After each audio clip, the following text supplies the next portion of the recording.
19 April চানবাসের কুহেলি চক্রবর্তীর মৃত্যুর ঘটনায় অ্যাপোলো হাসপাতাল কর্তৃপক্ষকে 30 লক্ষ টাকা জরিমানা করে স্বাস্থ্য নিয়ন্ত্রক কমিশন, কিন্তু এখনো পর্যন্ত জরিমানার টাকা দেয়নি অ্যাপোলো। এই প্রেক্ষাপটে অ্যাপোলো কর্তৃপক্ষকে কড়া চিঠি দিচ্ছে কমিশন। জানতে চাওয়া হবে কেন এখনো জরিমানার টাকা দেয়া হলো না।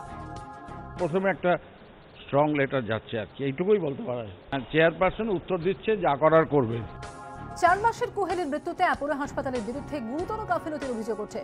হাসপাতালের বিরুদ্ধে স্বাস্থ্য নিয়ন্ত্রক কমিশনে অভিযোগ জানায় পরিবার। এরপর স্বাস্থ্য নিয়ন্ত্রক কমিশন নির্দেশ দেয় কুহেলি চক্রবর্তীর পরিবারকে 30 লক্ষ টাকা দেবে অ্যাপোলো। 7 দিনের মধ্যে দিতে হবে 10 লক্ষ টাকা, বাকি 20 লক্ষ টাকা 3 সপ্তাহের মধ্যে দিতে হবে। দেরি করলে বছরে 9% হারে সুদ দিতে হবে অ্যাপোলোকে।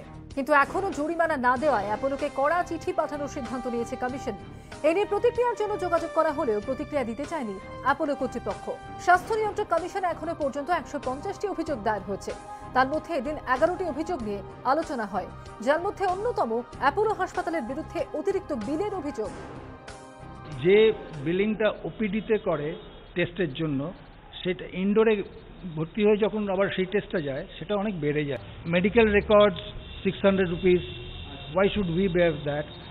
And TPA charges 200 rupees. Thermometers, আমার বাড়িতে 15টা থার্মোমিটার জমে গেছে, বিকজ যতবারই পেশেন্ট যায় একটা করে নতুন থার্মোমিটার দেয়। Unless the main doctor refers to an assistant doctor, why should he pay the assistant doctor's bill? They don't do anything. যদিও এই নিয়ে সংবাদ মাধ্যমের সামনে মুখ খুলতে চাননি অ্যাপোলোর সিইও জয় বসু। সূত্রের খবর, এত সংখ্যক অভিযোগের দ্রুত নিষ্পত্তির জন্য এবার থেকে সপ্তাহে 3 দিন বৈঠকে বসার সিদ্ধান্ত নিয়েছে কমিশন। ঝিলম করঞ্জাইয়ের রিপোর্ট, এবিপি আনন্দ, কলকাতা।